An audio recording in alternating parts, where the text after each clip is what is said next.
Profesional muda kita berbagi cerita, jadi inspirasi untuk semua. Ragam kisah tentang menggapai cita-cita, berkarya hanya untuk Indonesia. Indonesia Muda Club, Indonesia Muda Club. Yang muda yang bicara, yang muda yang berkarya untuk Indonesia. Hanya di Indonesia Muda Club. Ya, selamat datang profesional muda BUMN kita. Pada hari ini kita kembali di acara Indonesia Muda Club yang bisa dikatakan sebagai episode yang kelima. Dan inilah tempatnya teman-teman muda, para profesional muda untuk bisa bicara, menyampaikan ide-idenya ataupun menyampaikan apa yang telah dicapainya dalam pekerjaan-pekerjaan mereka sebagai profesional muda. Dan kali ini, hari ini, kita sangat beruntung karena kita akan berbicara mengenai produknya BUMN. BUMN ini punya produk dari hulu ke hilir, apa aja ada. Semuanya ada di BUMN dan kita bisa lihat apa sih yang menjadi unggulan-unggulan dari masing-masing BUMN. Kita mau ngomongin pertanian, kita punya produk pertanian. Kita mau ngomongin namanya pesawat, kita punya produk pesawat seperti PTDI. Kita mau ngomongin yang namanya tank, ya, mobil tank yang untuk militer, kita juga punya. Kita mau ngomongin mengenai produk emas, kita juga punya. Kita mau ngomongin, semua deh. Apa saja yang di produk Indonesia, itu hampir semua ada diproduksi oleh kawan-kawan di BUMN. Dan kali ini kita akan bertemu dengan beberapa teman-teman muda, profesional muda yang bekerja di beberapa bidang. Dan nanti ada 4 narasumber yang akan bergabung bersama kita. 2 ada menemani saya di studio. Dan nanti ada 2 lagi ada di lewat Zoom, ya, lewat mereka langsung lewat Zoom-nya dan bisa bergabung dengan kita. Dan yang pertama ada dari RNI, Indri Hatuti. Mbak Indri di bidang apa di RNI? Kebetulan saat ini saya ada di tim Sekor, Sekretaris Korporasi. Cuman untuk terkait food estate ini saya ada di tim intensifikasi percepatan lahan. Nah, ada namanya food estate. Pasti teman-teman bingung nih. Emangnya ada hanya perumahan aja punya real estate? Ternyata food juga punya estate-nya juga nih. Apakah bentuknya hanya untuk orang kaya aja atau gimana? Saya nggak ngerti juga. Nanti jelasin ya, Mbak ya. Oke. Kemudian yang hadir juga hari ini bersama saya dari Antam. Antam, ya benar, Pak. Aneka Tambang, Sarif Faisal. Nah, ini Sarif Faisal ini dari Antam, di Antam bidang apa, Rif? Saya diamanahkan untuk menjadi VP Corporate Strategic, Pak. Oh, strategik. Yes. Nah, Antam ini kalau teman-teman punya emas di rumah, orang tuanya coba lihat di rumah itu emasnya pasti dari Antam. Jadi hari ini cuma sayang sekali, sebenarnya saya menunggu nih apakah Sarif bawa contoh emasnya gitu. Ternyata nggak dibawa. Nggak dibawa, Rif? Enggak. Atau di kantong nggak ada? Iya, nggak ada. Oke. Dan di lewat Zoom nanti kita ada 2 lagi. Bio Farma dari Bio Farma. Nah, ini Bio Farma. Ini siapa namanya Bio Farma? Herman Tritama. Ini adalah perusahaan lagi naik daun benar nih di Indonesia nih. Karena kita sekarang lagi corona dan mereka lagi mempersiapkan produksi vaksin. Ada bersama di Bandung ya? Di Bandung, Bang. Di Bandung. Kalau Anda di bidang apa di Bio Farma? Saya di bidang research and development. Oke, bagian research dan development. Nah, ini adalah kawan-kawan yang ini mungkin orang farmasi kali, ya? Itu, Bang, saya S1-nya biologi, S2 dan S3-nya farmasi. Ya, dekat-dekat lah itu. Iya. Biologi, farmasi ya, tipis-tipis. Oke. Kemudian yang keempat kita ada narasumber dari Pindad. Ini Rizka Putranto. Ini direktur loh, ini masih muda sekali. Rizka berapa Benar. ini ya? 34, Usianya? Bang. Hah? 34. 34 ada direktur di Pindad.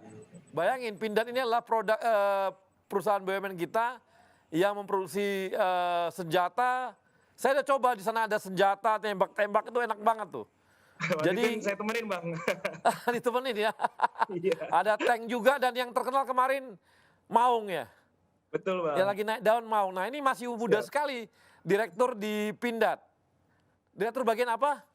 Strategi bisnis Bang. Strategi bisnis. Oke, ini mungkin biasanya kalau di Pindad tampangnya tampang militer, kalau ini tampangnya wajahnya baik banget ya. Ini cocoknya dia melihara anjing, ini kok melihara tang gitu ya. Melihara alat-alat senjata berat ini dari Pindad. Oke, ini adalah keempat narasumber kita yang akan menemani kita pada hari ini dan nanti kita, kita langsung aja ya. Oke, nah, kita akan lihat nih apa sih food estate yang dibuat digadang-gadang oleh teman-teman RNI. Coba kita lihat videonya, silakan. Profesional muda BUMN bisa apa? Aku siap untuk berinovasi. Aku bisa melawan arus untuk kebaikan bangsa. Aku bisa membuat perubahan. Aku bisa bekerja dengan jujur dan independen. Aku bisa memajukan bangsa dengan kreativitas. Kini saatnya profesional muda BUMN dan Indonesia mempunyai wadah untuk mengasah dan bertukar pikiran agar lebih kreatif, inovatif, dan solutif. Saksikan Indonesia Muda Club, diskusi cerdas dengan para profesional muda BUMN untuk Indonesia yang lebih baik.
Ya, baik. Nah, ini adalah produknya RNI bersama teman-teman. Ini klasternya mereka, klaster pangan. Yang tadi biasanya kita tahu bahwa petani itu menghasilkan produk pertanian 5 ton per hektar. Ini teman-teman dari RNI dan kawan-kawannya bersama petani dan sebagainya itu membuat menjadi 8,5 ton dengan memakai teknologi. Nah, saya ingin tahu nih ceritanya, bisa nggak cerita presentasi mengenai food estate ini? Bisa. Silakan. Jadi food estate ini sebenarnya didirikan sebagai jawaban dari kegelisahan Presiden Jokowi atas adanya ancaman krisis pangan akibat dari pandemi COVID-19 ini. BUMN klaster pangan yang terdiri dari RNI, PT Pertani, PT SHS, kemudian PT Pupuk Kujang berkolaborasi untuk pada pilot project food estate ini. Untuk dari penyediaan lahannya, kita menggunakan lahan dari milik SHS yang ada di Sukamandi, Jawa Barat, seluas 1.000 hektar. SHS sendiri menyiapkan dari lahannya, benihnya, serta budidayanya. Untuk dari sisi pemupukan, pupuk organik, pupuk anorganik dan pupuk NPK kita dapat support dari PT Pertani. Kemudian dari kalau untuk pupuk maaf dari pupuk dari PT Pupuk. PKC, benar. Kemudian kalau dari Kamu jangan gugup, santai aja. saya gugup banget ini Pak sebenarnya. Oke. Kemudian petani yang menggarap di sana adalah petani di sekitar SHS. Oh, oke. Jadi memberdayakan di Ya betul, sekitar ya? memberdayakan sekitar lahan SHS. Kemudian untuk supaya kita dapat yang tadi Bapak sampaikan itu kan dari 5 ton per hektar menjadi 8,5 ton per hektar, kita juga butuh pendampingan dari tim ahli. Nah, di mana tugas tim ahli ini? Tim ahli ini adalah mendampingi para petani ini dalam melakukan budidaya. Jadi pendampingannya itu dari penyuluhan, pemberian buku saku bagaimana budidaya yang baik, seperti itu. Karena teknologi yang kita pakai salah satunya adalah yang tadi ada di video itu precision farming.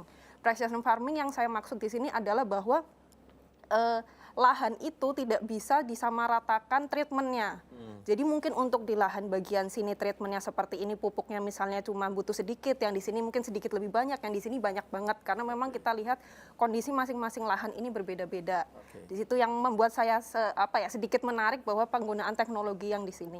Faktor yang kedua yang mempengaruhi pentingnya. Itu ketika menanamnya pakai teknologi nggak? Atau pakai petani? Pakai teknologi sekaligus pakai petani, karena kan kadang-kadang kalau misalnya pakai petani itu kan jaraknya beda-beda nih Pak. Jadi gabungan sih antara teknologi dengan petani juga. Kemudian lanjut masuk ke tahap off farm atau tahap tahap di luar lahan ya, pengolahannya kita bekerja sama dengan PT Pertani untuk pengolahan berasnya nanti.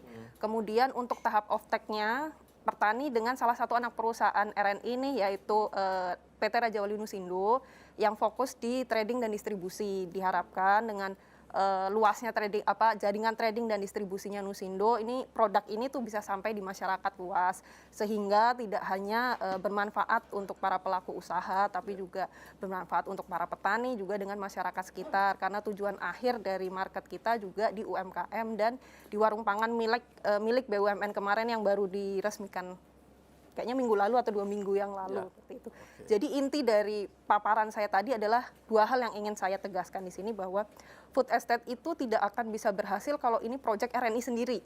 Artinya ini sinergi antar BUMN klaster pangan gitu. Yang kedua adalah bahwa food estate ini proses dari hulu sampai hilir. End to end ya? Betul, dari budidaya sampai dengan diterima masyarakat sampai kita konsumsi nih gitu, seperti itu. Oke, jadi ini nantinya akan diterapkan di berapa tempat? Untuk yang sudah jalan saat ini itu ada di Sukamandi. Kemarin kita udah tanam di bulan Juli dan direncanakan akan panen perdana di Oktober. Untuk yang di lahan Kalimantan Tengah itu baru akan penanaman di bulan Oktober dan direncanakan panen di bulan Maret 2021. Itu berapa hektar yang ada di itu Kalimantan? Sangat luas kalau yang di Kalimantan itu. Cuma untuk pilot project kita pakai ya 1.000 hektar dulu yang di Sukamandi. Diharapkan nanti kalau misalnya di Sukamandi berhasil, di lahan-lahan lain yang produktivitasnya kurang, kita bisa pakai percontohan di lahan Sukamandi ini untuk di lahan yang produktif. Emang di Sukamandi ini lahannya memang kurang baik atau gimana? Lahannya sudah baik, makanya kita coba di pilot project di situ, karena harapan kita akan berhasil di situ. Jika berhasil di situ treatmentnya, maka kita akan lakukan di lahan lain yang produktivitasnya masih kurang. Seperti itu. Jadi ini akan panen kapan rencananya? Awal Oktober. Oh, awal Oktober dipanen ya? Iya, betul. Ajak-ajak kita ya? Siap. Oke, kemudian dari Antam, mungkin kita Antam ada ini kali ya, ada video nggak ya Antam ya? Antam ada videonya? Ada ya? Oke, nah ini saya bertanya lagi tentang ini. Untuk jumlah petani yang ada di sana, jumlah tenaga kerja di sawah tersebut itu ini berapa banyak? Cukup banyak, karena kan sebenarnya itu juga yang ditanami kan nanti 1.000 hektar. Jadi memang memberdayakan petani-petani yang biasa menggarap sawahnya SHS seperti itu. Enggak, maksudnya gini, saya kan mau lihat dari sisi biaya produksi. Dengan dipakai teknologi dan sebagainya, apakah itu mengurangi tenaga kerja yang bekerja di sana? Tidak sih, karena kan yang tadi saya bilang mungkin menggabungkan teknologi dengan yang sudah ada. Karena misalnya salah satu teknologi yang kita pakai nanti mungkin ada sensor, kemudian drone sprayer, kemudian drone surveillance yang nanti hasil dari sensornya itu tuh masuk ke aplikasi Android yang bisa dipegang masing-masing petani juga dengan misalnya pemilik lahannya. Jadi kita bisa mengetahui di situ kondisi lahannya seperti apa ya. Hari ini saya harus nanam atau enggak, dilihat dari kondisi cuaca, kondisi lahan, dan sebaran varietas dan lain sebagainya seperti itu. Jadi malah menurut saya ini memberdayakan petani loh. Gitu. Jadi mereka sudah pakai ini ya, jadi pakai aplikasi juga? Iya. Yang buat siapa aplikasinya? Kita bekerja sama lah dengan salah satu BUMN. Oh, dengan BUMN juga? Oke. Jadi rencana nanti sekitar bulan Oktober akan panen gitu ya. Betul. Mudah-mudahan targetnya tercapai dari 5 ton menjadi 8,5 ton. Saya optimis tercapai sih. Dari mana kamu yakin optimis? Karena kalau misalnya kita lihat dari videonya tadi, hamparannya hijau. Jadi kalau hijau udah pasti naik itu fungsinya. Ya, terus dari kita juga pakai tim ahli, terus pupuk yang dipakai juga baik gitu kan. Ya, saya yakin tercapai dari yang biasanya hanya 5 ton per hektar menjadi 8,5 ton per hektar. Oke, makasih. Nah, sekarang kita coba lihat dari teman-teman Antam nih. Antam nih apa sih kerjanya, apa ngambil emas atau bikin cincin emas nih? Kita nggak tahu nih. Silakan.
Oke, silakan.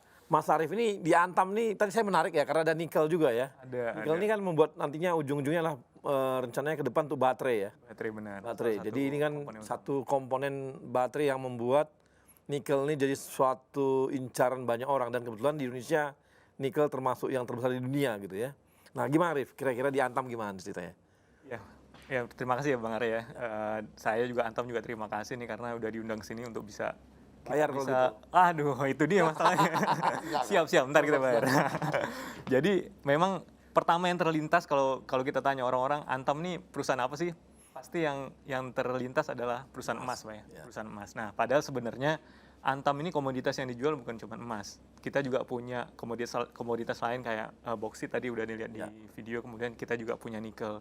Bahkan kalau secara sumber daya, kan kita perusahaan tambang ya, sumber daya yang paling besar yang kita miliki itu malahan memang biji nikel, Bang Arya. Jadi, tapi nggak apa-apa, itu kan artinya menandakan bahwa brand emas kita ini, brand emas kami ini sangat kuat dan sudah diterima di pasar. Nah, nggak masalah itu. Jadi, cuman kalau memang kita mau lihat lebih jauh mengenai komoditas lain Antam ya, memang dari sisi kita mining company, tapi sebenarnya nggak murni kita nambang doang istilahnya, tapi kita juga dari hulu ke hilir, mulai dari eksplorasi, penambangan, sampai kita juga bikin pabrik pengolahannya, Bang Arya. Jadi untuk setiap stream ini, baik stream emas maupun boksit ataupun nikel, kita dari hulu sampai hilir kita jabanin lah istilahnya.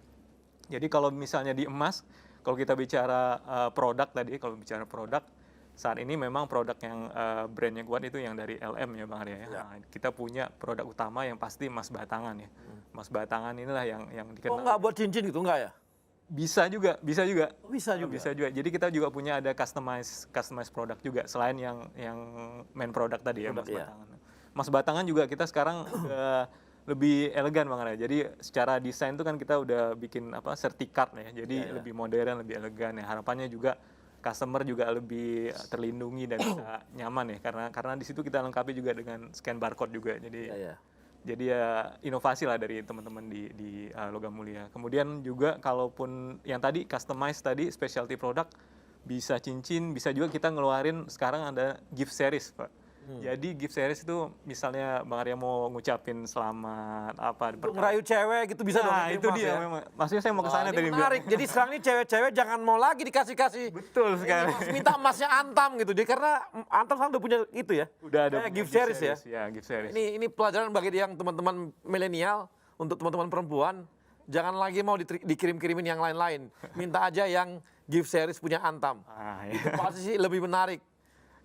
Dan lebih berharga ya, Pak. Ya? Harga. Karena apalagi sekarang harga emas makin lama makin. Oh, udah sekarang Sekarang harganya 1 juta lebih gitu ya. udah Masya Allah nih, udah. Masya Allah itu harganya. Jadi buat teman-teman udah jangan mau lagi lupakan rayuan, terimanya apa? Gift series dari Antam, ingat itu. Oke. Tapi belinya punya Antam, jangan yang lain. Gimana Rin? Yang lanjut. Itu lagi ya gift series. Kita juga ada varian batik nih, batik. Oke. Nah, batik. Oh, batik ya. Ada juga kita bezel. Jadi macam-macam nih sebenarnya yang cara kita buat menarik pembeli supaya bisa beli yang emas yang khusus lah, emas yang specialty. Ini yang fisik ya Bang Arya, tapi kita juga move ke yang online juga nih. Oh, Jadi ada juga kita mengeluarkan satu produk berangkas. Jadi itu kayak depository system. Jadi kita beli jual gitu, tapi bentuknya belum fisik ya. Jadi kita punya kayak tabungan gitu. Cuman nanti kalau misalnya mau diambil dan bentuknya cetak juga bisa. Jadi kita fasilitasi semua keinginan customer ini. Termasuk pemesanan juga sekarang udah bisa pakai WA, juga bisa melalui website. Jadi bisa dikirim ke rumah juga. Oh gitu. Jadi ya segala cara lah kita coba untuk bisa menjangkau pasar ya, menjangkau customer. Itu yang emas sebenarnya. Kita juga punya kayak boksit dan nikel tadi ya. Boksit ini sama juga dari Nambang kita olah produknya alumina. Jadi yang kami udah punya itu pabrik pengolahannya di Tayan, Kalimantan Barat. Produksinya itu chemical grade alumina. Chemical grade alumina juga varian produknya macam-macam. Ada yang komoditi ya. Komoditi itu biasanya kita jual ke pabrik chemical kayak pembuatan tawas gitu. Aluminium sulfat ini bahan bakunya dari situ. Atau mungkin bata tahan api kalau di furnace gitu ya. Itu juga bahan aslinya dari chemical grade alumina. Yang specialty juga. Specialty ini yang niche market ya. Jadi termasuk nih kalau kita lihat di laptop, di pasta gigi, di amplas, jadi itu semua yang tipis itu. Ya, jadi imbuhannya itu bahan imbuhnya itu alumina. Jadi ya odol gigi pakai alumina. Ada di dalamnya. Jadi ya kita nggak kerasa, tapi jangan-jangan apa yang kita pakai sehari-hari ini adalah produk dari dalam negeri, selain produk dari alumina dari Kalimantan Barat. Termasuk bikin alumina itu untuk nantinya untuk bahan baku untuk aluminium. Nah, itu tipikal beda lagi, jadi namanya smelter grade alumina. Jadi memang ada yang chemical grade alumina, ada yang smelter grade alumina. Nah, ini yang lagi kita bangun nih bareng sama Inalum. Kita bangun juga pabrik di Kalimantan Barat untuk bisa menghasilkan smelter grade alumina. Nantinya harapannya keluar dari sini, produknya itu akan jadi bahan baku di Kuala Tanjung. Di pabrik Inalum. Jadi nggak impor-impor lagi gitu ya? Itu harapannya, mudah-mudahan insya Allah. Ya, ini lagi ongoing projectnya, mohon doanya mudah-mudahan bisa. Jadi teman-teman Antam ini lagi menyiapkan juga untuk produk namanya alumina smelter tadi. Itu tujuannya adalah untuk membuat aluminium di punyanya Inalum ya. Punyanya Inalum, benar. Sehingga karena selama ini Inalum itu impor tuh bahan bakunya, banyak dari Australia. Yes. Ya kan? Nah, ini sekarang dengan sudah bisa diproduksi oleh teman-teman di Antam, sehingga kita akan bisa mengurangi impor bahan baku alumina dari luar negeri gitu ya. Sehingga kita defisit kita pun jadi turun tuh, karena kita nggak impor lagi. Yes. Nah, ini teman-teman Antam yang bergerak sana gitu ya. Bareng Inalum. Bareng Inalum, oke. Nah, itu yang bauksit ya. Kalau yang terakhir mungkin yang komoditas nikel ya. Nikel ini justru kita yang paling banyak, tadi saya sampaikan paling banyak sumber dayanya. Dan kita juga udah punya pabrik pengolahan letaknya di Sulawesi Tenggara. Ini menghasilkan produk namanya ferronikel. Ferronikel ini nanti akan kita jual ke pabrik stainless steel biasanya. Jadi ada yang di Cina, Jepang, Korea yang biasanya ada pabrik stainless steel, itu kita jual ke sana. Nah, ini produk yang istilahnya produk downstream dari sisi ferronikel. Tadi Bang Arya sempat sebutin ada baterai tadi ya. Nah, memang ini dari resource kita yang ada memang akan terbagi menjadi dua ya. Jadi satu untuk pasar stainless steel. Kita sering sampaikan bahwa ini masuk ke kelas 2 lah, kelas 2 ya, nikel kelas 2. Ada namanya kelas 1, nikel kelas 1. Nah, nikel kelas 1 inilah yang nanti akan menjadi bahan baku yang mengisi value chain EV battery tadi. Ya, ya, ya. Kalau EV battery memang panjang Panjang, rantai. betul. Jadi kita memang arahnya di bagian upstream ya, di bagian hulunya. Bahan bakunya ya. Bahan bakunya nanti dari situ akan masuk ke value chain berikutnya sampai ujungnya nanti ke battery. Udah ada kerjasama dengan Tesla? Kita saat ini kerjasama dengan untuk kan kita harus mendukung, ini kan impian dari Indonesia juga ya, Bang Arya, untuk bisa masuk ke mobil listrik ini. Nah, memang kita bekerja sama kemarin diminta sesama BUMN, sama BUMN tuh ada di situ Mind ID kan induknya kami ya, kerjasama dengan Pertamina dan juga PLN dalam rangka untuk wujudin seluruh rantai atau value chain yang ada. Ya, dari end to end lagi dong kalau gitu ya. Mudah-mudahan insya Allah. Nah. Memang kali ini sekarang ini BUMN ini maunya end to end terus gitu. Karena end to end ini tidak, tadi kan kita ngomong di pangan nih, pangan juga end to end. Ternyata sekarang untuk baterai juga end to end juga ya. Sama ya. Sampai ujungnya adalah mobil listrik gitu ya. Ya, insya Allah. Kendaraan listrik gitu kan. Correct, benar. Oke, jadi cukup keren ya. Terus gimana lagi nih ceritanya? Nah inilah mungkin tantangan kita memang di EV battery ini karena memang kita ini satu produk baru ya, baru dan memang belum banyak pabrik atau apa yang sukses dengan mulus di dunia ini. Nah ini adalah jadi tantangan juga buat kita, tapi juga kita ingin menjawab tantangan pasar karena market atau demand dari market kedepannya ini pasti di drive oleh EV battery ini. Jadi kita mau tangkap itu, kita tangkap peluangnya dan kita memang punya sumber dayanya sebagai kekuatan kita. Nah ini yang kita mau combine nih, kita mau combine. Oke Rif, terima kasih Rif. Nah, dan kawan-kawan tadi begitulah cerita mengenai Antam, produk-produknya bagaimana. Ternyata banyak sekali yang ada di sekitar kita adalah produk-produk bagian dari Antam kan gitu ya. Kemudian dari teman-teman dari RNI juga tadi cerita bagaimana mereka end to end bersama dengan klaster pangan mau membuat yang namanya food estate. Ini adalah jawaban mengenai kebutuhan pangannya Indonesia, apalagi tengah pandemi seperti ini, kebutuhan pangan semakin tinggi. Nah, kita akan kembali lagi setelah yang satu ini, nanti kita akan dengarkan lagi apa sih yang akan dipresentasikan oleh kawan-kawan dari Bio Farma dan dari Pindad. Oke, kita lanjut setelah yang satu ini. Yang muda yang bicara, yang muda yang berkarya untuk Indonesia.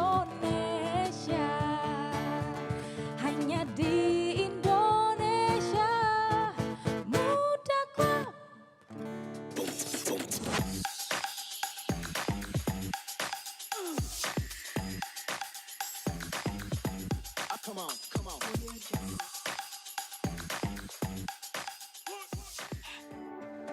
Sebuah semangat baru dalam menghadapi tantangan di masa depan.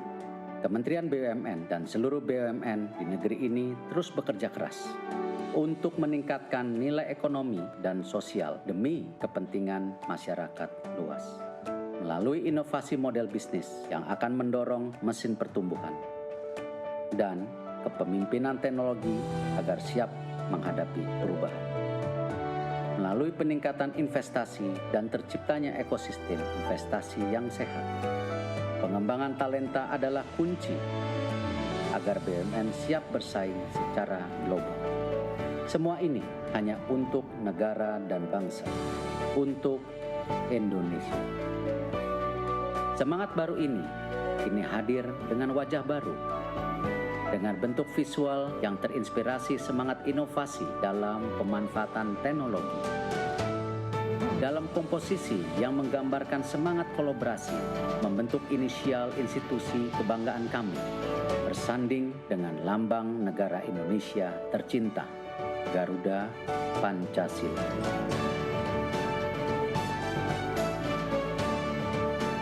Inilah wajah baru kami, Kementerian Badan Usaha Milik Negara Republik Indonesia, BUMN untuk Indonesia.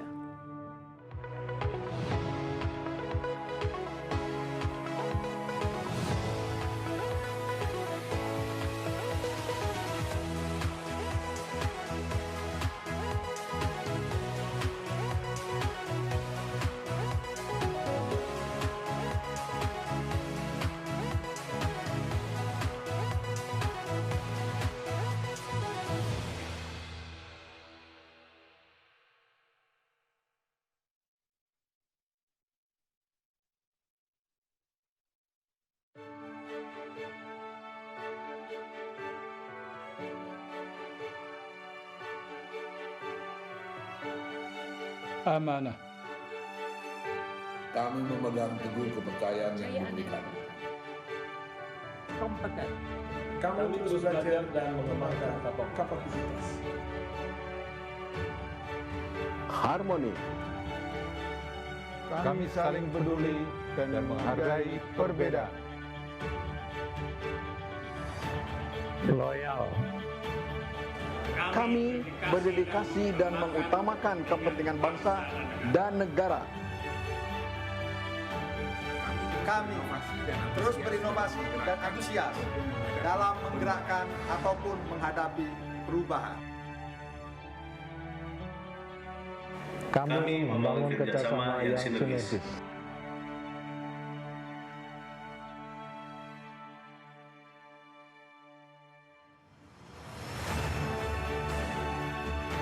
Kami siap bertransformasi mewujudkan akhlak BUMN.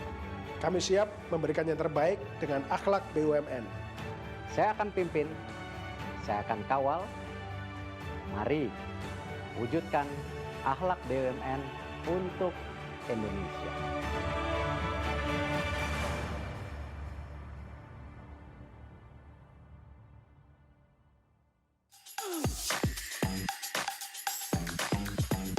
Come on, come on.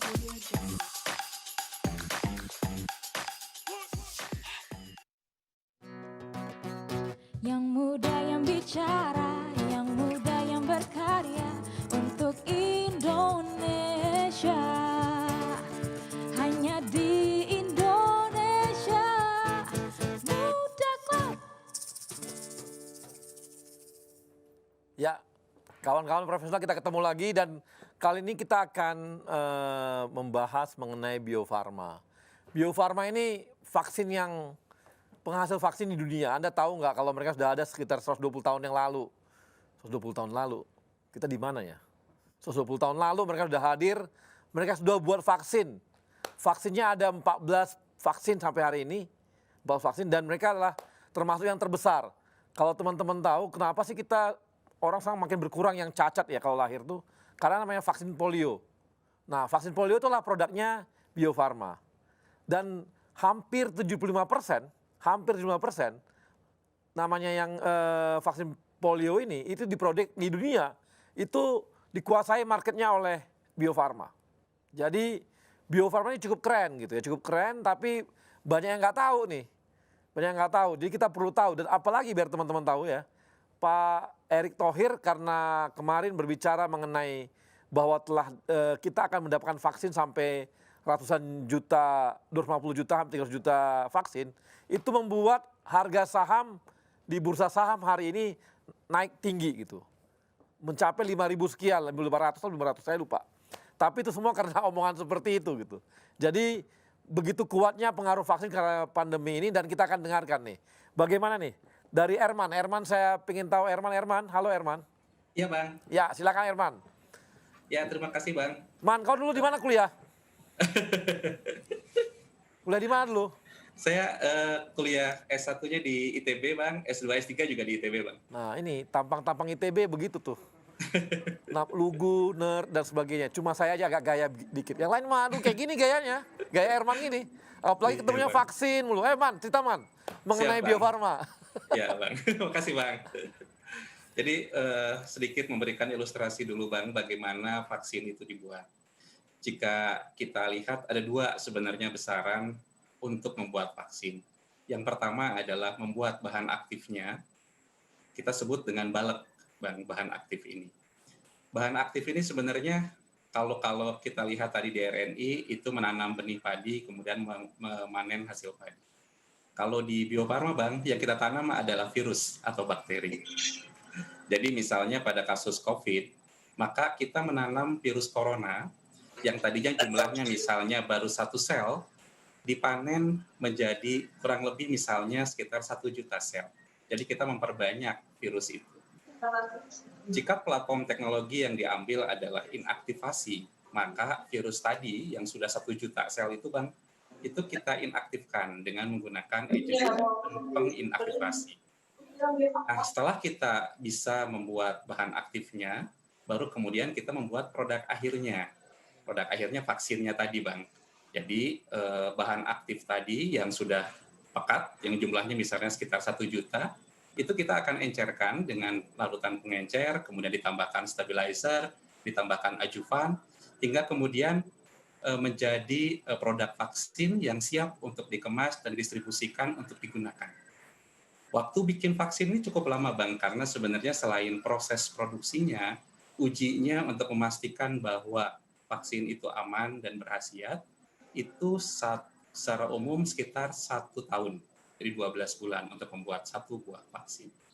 Nah, bagaimana dengan pengembangannya sendiri? Pengembangannya sendiri juga cukup panjang, Bang.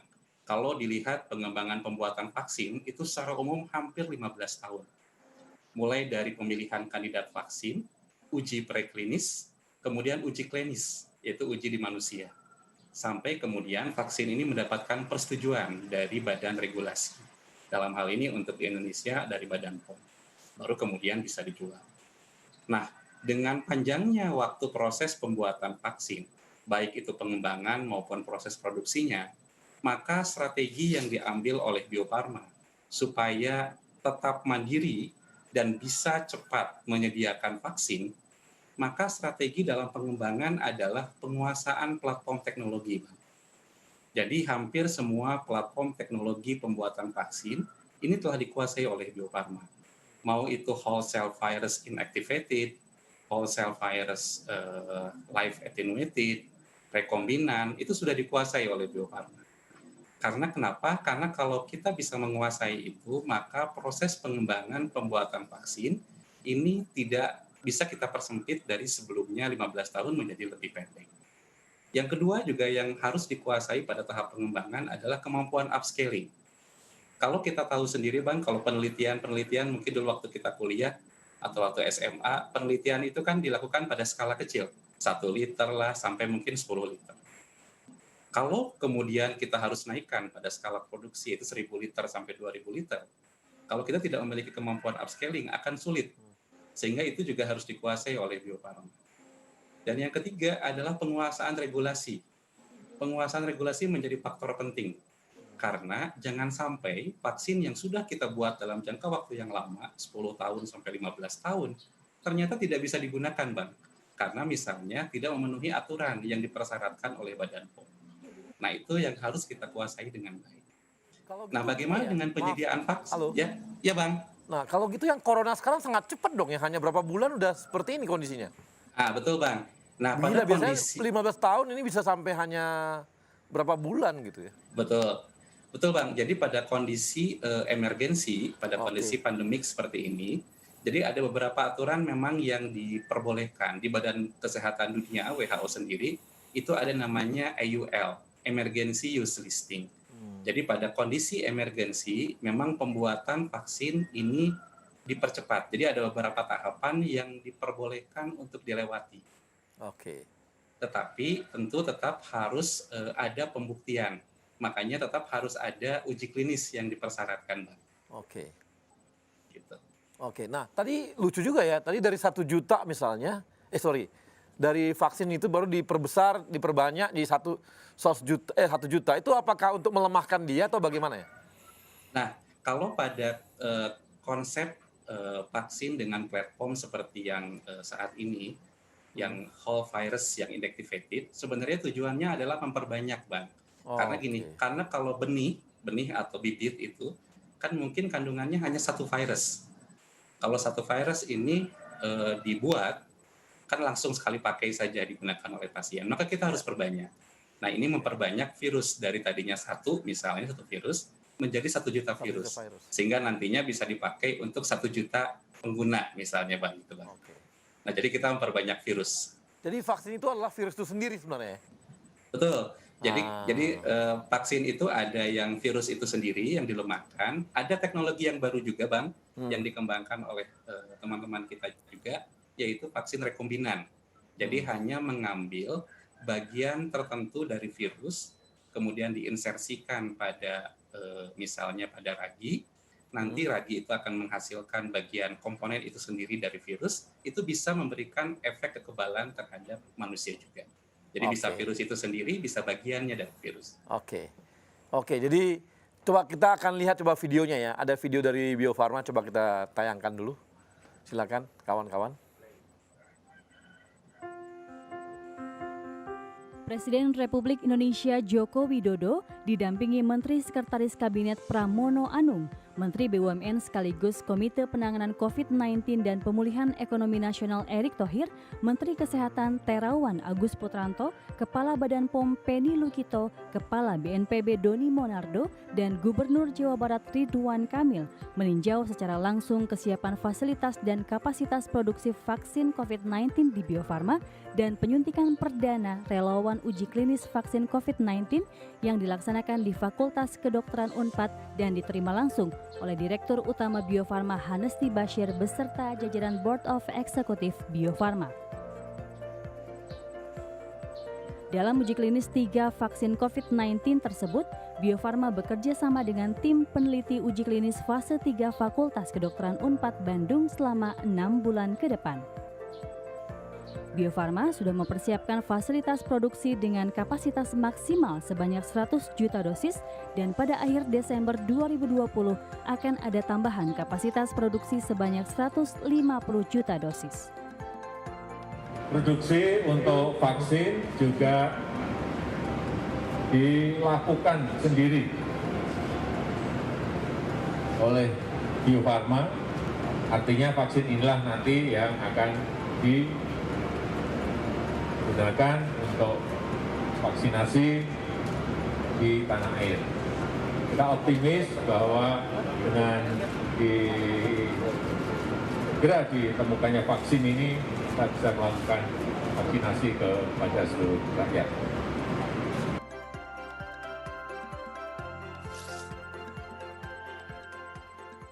Ya, kawan-kawan, tadi sudah kita lihat bagaimana tayangan mengenai Bio Farma dan tadi presentasi dari Bio Farma, dan ini merupakan quick win ya. Kalau kita bisa capai dengan cepat ya, awal Januari kita sudah ada vaksin dan ini satu harapan lah, ada hope ya. Selama kita ini kan kita nggak ada hope ya, apa nih hope-nya gitu ya. Berbagai macam dibuat obatnya juga belum juga ditemukan, dan sekarang ada vaksin yang dibuat, dan ini adalah hope bagi kita karena ini nggak hanya bagi Indonesia loh, ini bagi dunia gitu loh. Karena semua dunia ini kan namanya epidemi ya, hampir semua dunia kena gitu, dan dampaknya kemana-mana. Jadi kalau ini kita temukan vaksin ini akan sebuah harapan baru bagi kita gitu, dan kita harus berterima kasih kepada teman-teman dari Bio Farma yang sudah akan memproduksi ini mulai tahun depan. Semoga itu bisa juga tercapai. Karena gini nih, banyak banget yang bakal disuntik ini dengan vaksin ini. Bayangkan ada 260 juta orang akan disuntik, emang kan nggak serentak disuntik semua, kan nggak ada gitu. Itu butuh dengan namanya, artinya apa? Butuh sekitar 260 juta alat suntik juga. Nah, kabarnya vaksin ini akan 2 kali disuntikan kepada kita. Jadi pertama, kemudian 2 minggu kemudian disuntik lagi. Nah, ini akan membuat kebutuhan mencapai hampir 500 juta sampai 600 juta vaksin yang kita butuhkan di Indonesia.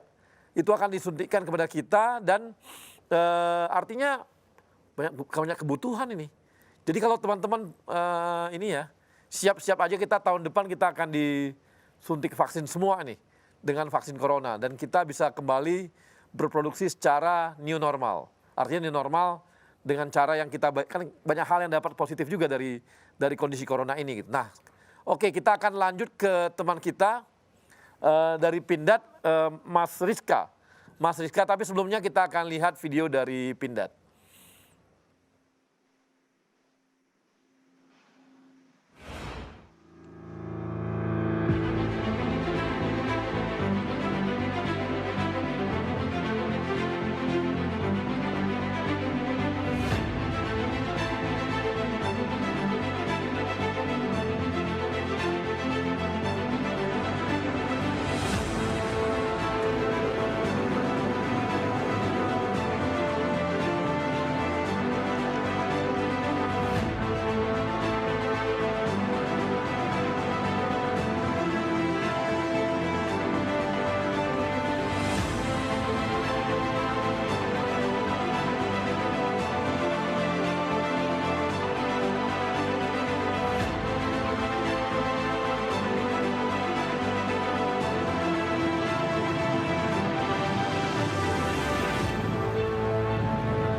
Ya, ini video yang baru ditayangkan adalah hanya satu dari begitu banyak produknya Pindad. Saya udah ke sana, saya udah coba juga nih kendaraannya ini, Maung ini keren. Berbatu-batu juga oke, ke lumpur-lumpur juga oke, 4x4, suspensinya mantap. Pokoknya keren lah. Jadi kalau mau punya pacar, mau jalan-jalan keluar kota, ke gunung-gunung, minta beli mobilnya pakai Pindad. Jadi cewek-cewek sekarang kalau ada cowok datang pakai mobil-mobil yang mewah dari Eropa dan sebagainya, lupain aja. Carilah cowok yang memang dia bawa Maung. Karena ini adalah cowok yang jantan, benar-benar gaya, gagah, dan laki-laki beneran.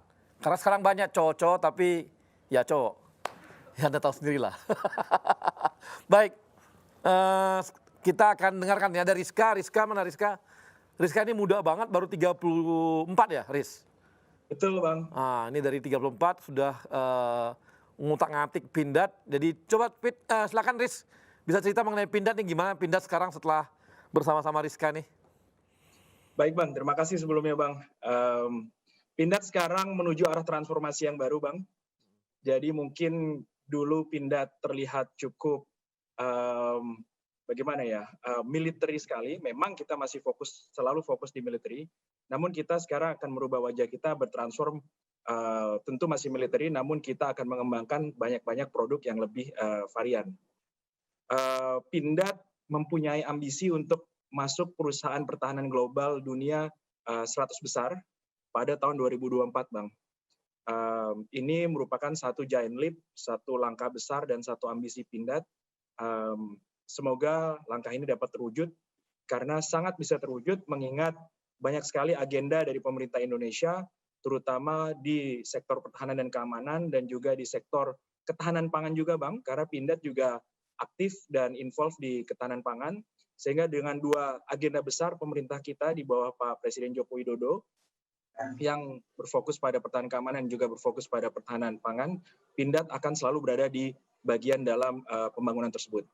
Sehingga kita harus bersiap diri menjadi smart factory atau smart supplier, yang dulu kita lebih wait and see, sekarang kita lebih menjemput bola. Nah, dengan cara apa? Kita dengan cara terus berinovasi dan memberikan solusi-driven approach. Jadi solusi-solusi kami nanti sifatnya one bulk package, end-to-end solutions. Kita bukan hanya memberikan produk, namun kita memberikan servicesnya juga, Bang. Jadi kita melakukan perawatan, kita juga melakukan maintenance, dan kita juga melakukan solusi-driven approach.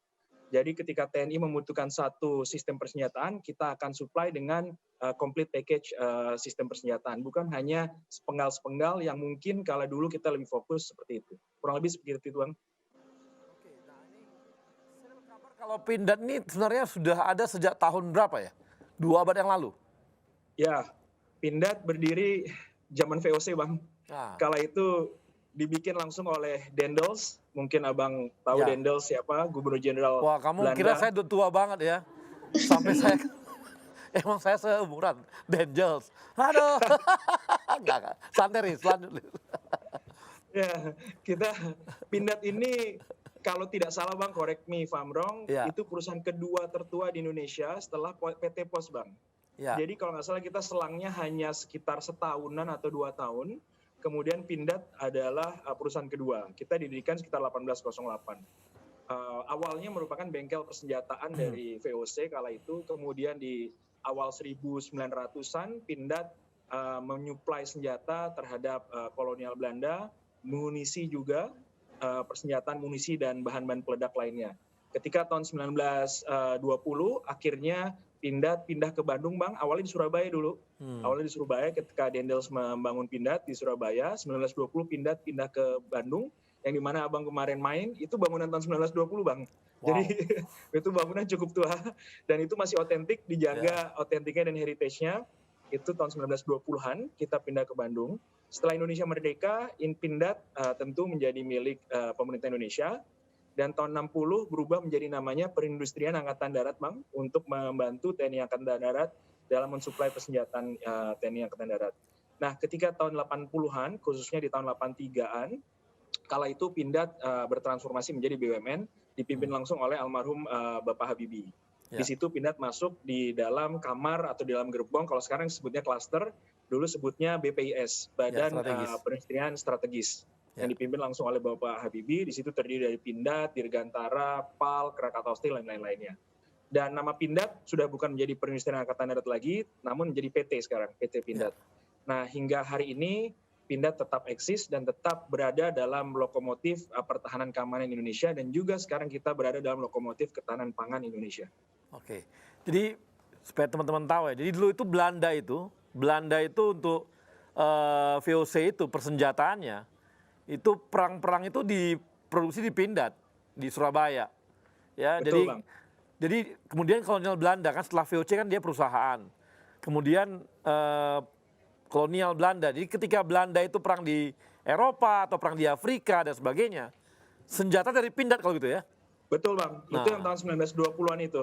Ketika buka pabrik di Bandung itu menyuplai senjata untuk Belanda sebagai kolonial, untuk menjajah dan segala macam, itu dari Bandung itu, Bang. Dari yang di Pindad sekarang ya, Bang, kemarin mampir. Jadi bayangin nih sebuah perusahaan kita punya ya.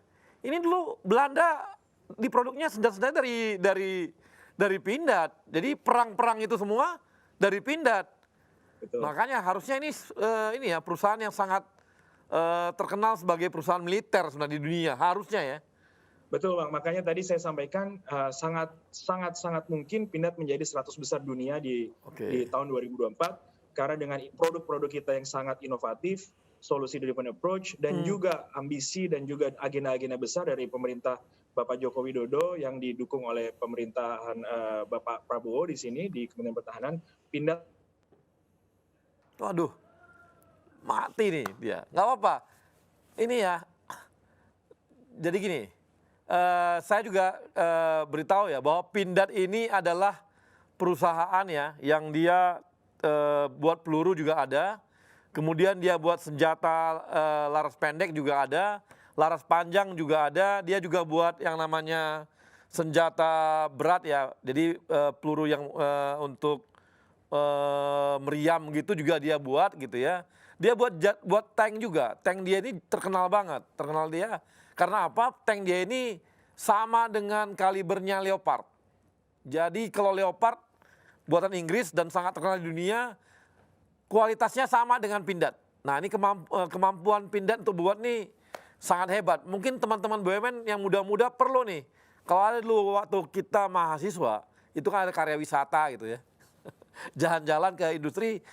Ini Pindad ini bisa dikunjungi oleh kawan-kawan untuk melihat bagaimana hebatnya alat persenjataan kita yang dimiliki oleh Indonesia.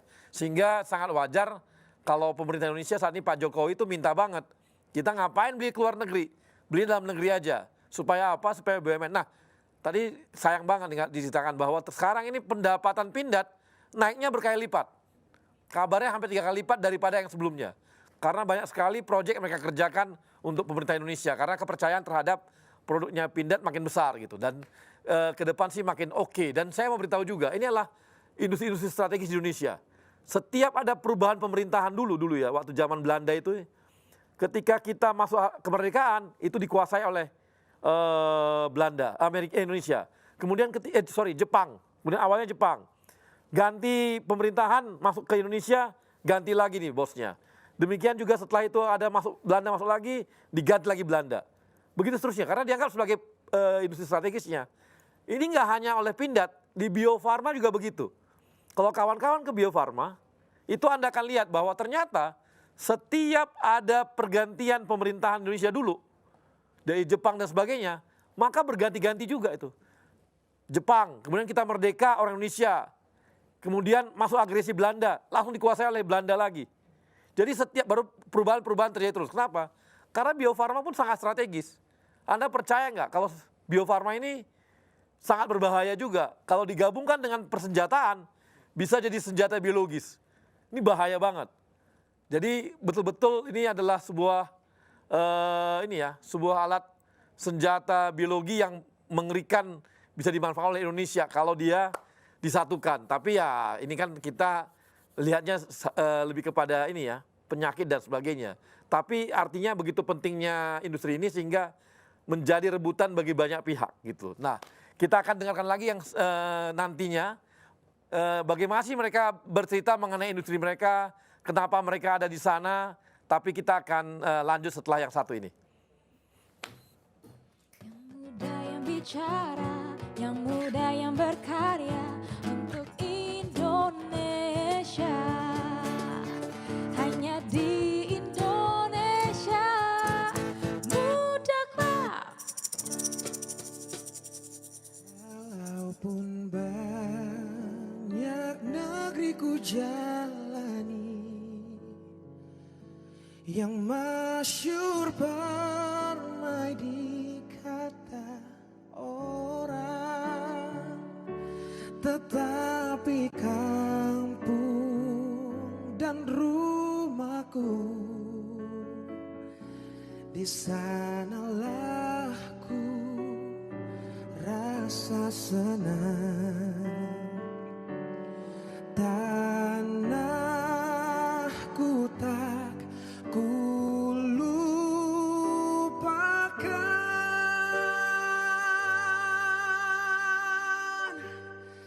engkau ku banggakan.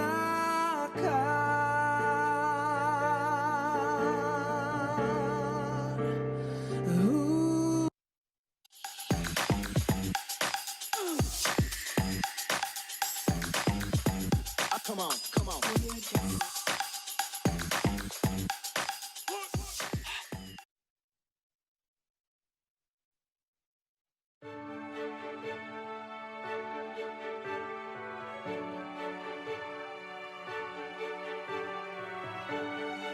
Amanah. Kami memegang teguh kepercayaan yang diberikan. Kompeten. Kami terus belajar dan mengembangkan kapasitas. Harmoni. Kami saling peduli dan menghargai perbedaan. Loyal. Kami berdedikasi dan mengutamakan kepentingan bangsa dan negara. Kami terus berinovasi dan antusias dalam menggerakkan ataupun menghadapi perubahan. Kami membangun kerjasama yang sinergis.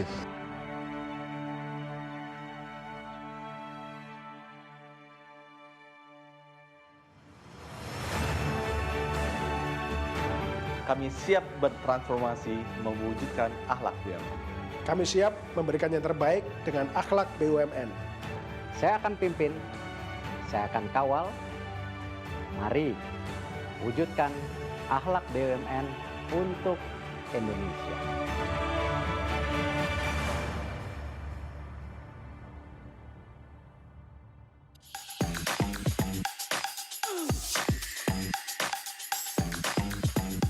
Come on, come on.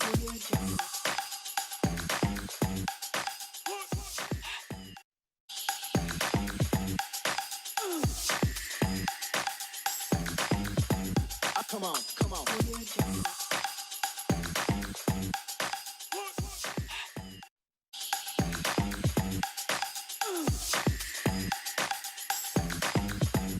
Come on, come on.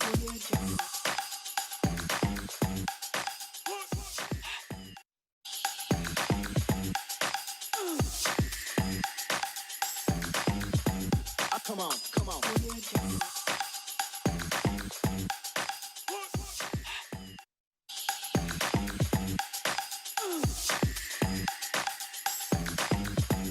Come on, come on.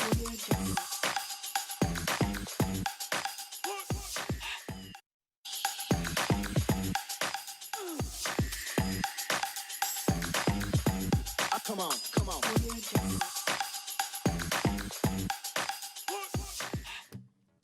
Yang muda yang bicara, yang muda yang berkarya untuk Indonesia. Hanya di Indonesia, Muda Club. Ya. Baik, kawan-kawan. Terima kasih ya kepada teman-teman di Amarta Karya yang hari ini ada nobar rame-rame ya. Nonton bareng Indonesia Muda Club. Kemudian juga di Pindad. Nah, ini mungkin karena dia direktur maka anak buahnya disuruh semua. Wajib. Enggak, bercanda. Tapi terima kasih kepada kawan-kawan Pindad yang juga sudah hadir untuk bergabung ya. Nah, saya ingin tahu nih, kita ngobrol-ngobrol lebih lanjut lagi. Saya ingin tahu dengan Sarif dulu nih, Sarif. Rif, bisa cerita nih, kenapa Sarif sampai masuk ke Antam, terus apakah memang karena anak tambang dulu, maksudnya Antam, aneka tambang, ya udah anak tambang, masuk tambang deh gitu, atau gimana? Ya, oke, berarti ini personal ya? Ya personal dong. Oke. Kita mau ngilik-ngilik nih. Oke deh. Jadi berapa istri, berapa selingkuhan? Oh bukan. Siap. Jadi memang benar ini Bang Arya. Memang ya pertama karena memang kuliahnya di teknik pertambangan ya.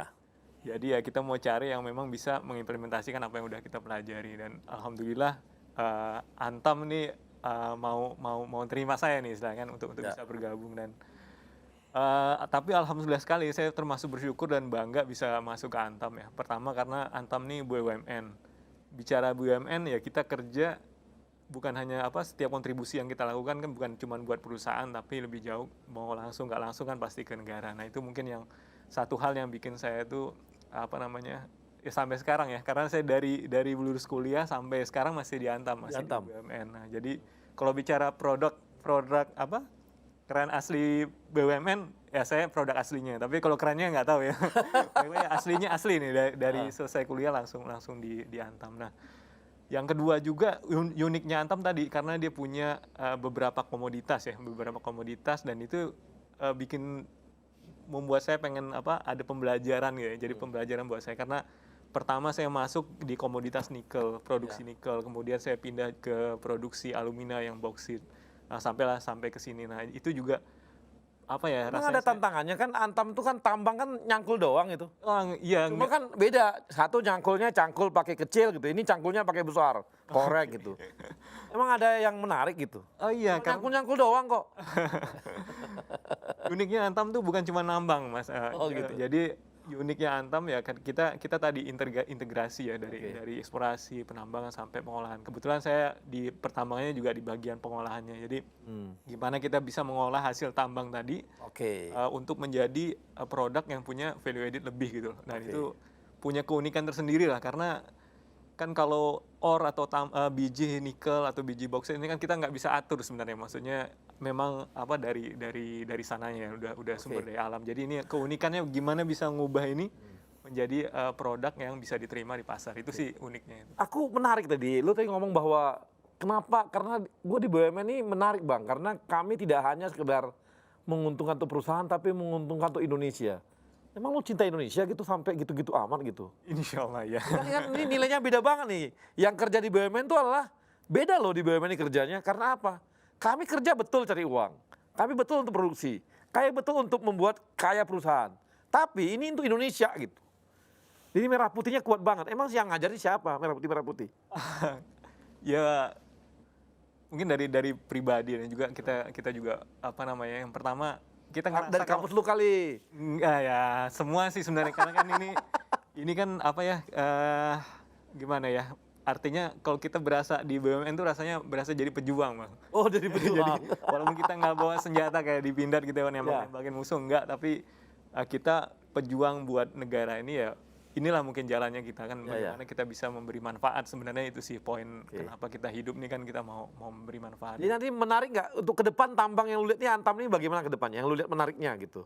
Antam ke depan nih, insya Allah ini kan kalau kita lihat sumber daya nih nikel kita yang banyak ya, dan juga permintaan pasar yang juga tinggi, terutama di baterai ya. Dan Antam ini mau ke arah sana istilahnya, mau jawab tantangan dari pasar itu. Saya yakin ini ke depannya nih kalau kita memang jalan semua proyek kita, terutama di bagian nikel, ini akan masa depan insya Allah cerah. Itu sih mungkin. Oke, makasih Rip. Saya mau ke kawan kita Rizka, ada Rizka dari Pindad. Riz, lu kok bisa jadi direktur, Riz? Gimana caranya, Riz? Apa yang lu lakuin sampai masih muda dulu, gimana sih? Lu sampai ke BCG, aku dengar sampai BCG dan sebagainya. Kok bisa gitu loh? Bisa cerita nggak tentang pribadi lo? Iya, sebelum di Pindad saya di Boston Consulting, Bang. Iya. Nah, kebetulan dulu itu Boston Consulting tim yang membantu Kementerian BUMN menyusun strategi klaster industri pertahanan Indonesia, Bang. Iya. Dan dalam perjalanan itulah terjadi diskusi dan komunikasi dengan para stakeholder, dan mungkin para stakeholder melihat ini is a good potential opportunity yang bisa kita unleash di industri pertahanan kita, dan juga selaras dengan tadi saya sampaikan agenda besar dari pemerintah Pak Jokowi untuk menguatkan ketahanan pertahanan keamanan kita dan ketahanan pangan. Kurang lebih singkatnya seperti itu, Bang. Namun ya actually saya punya passion di history, Bang. I have a big passion di history and military, so Pindad is kind of my swimming pool, Bang. Gitu ya. Oke, nah tapi waktu di BCG lo memang ini sangat concern dengan pertahanan, industri pertahanan atau gimana? BCG Indonesia salah satu BCG yang mempunyai case study mengenai pertahanan, dan saya juga heavily sangat involved di tim itu. Gitu. Karena BCG di dunia juga sangat membantu beberapa strategi industri pertahanan baik di US maupun di Europe. BCG itu sangat involved, dan ketika di Indonesia ya alhamdulillah saya mendapatkan opportunity itu, dan akhirnya ya life took me here, Bang. Oke, terima kasih. Nah, ke Erman, lu kok bisa ngurusin vaksin gitu? Vaksin tuh gimana sih? Sampai lu tertarik, lu kan dari biologi dulu gitu. Kalau farmasi oke deh gitu. Gimana? Iya, Bang. Jadi Bang, dulu sebenarnya waktu SMA kita nggak ada niat ya Bang ya, menjadi peneliti vaksin. Waktu SMA kan pengennya sekolah di sekolah negeri, gitu ya, cepat kerja gitu ya Bang. Tapi ketika kemudian nyemplung nih di dunia biologi, ternyata saya membaca sesuatu yang sangat menarik, Bang.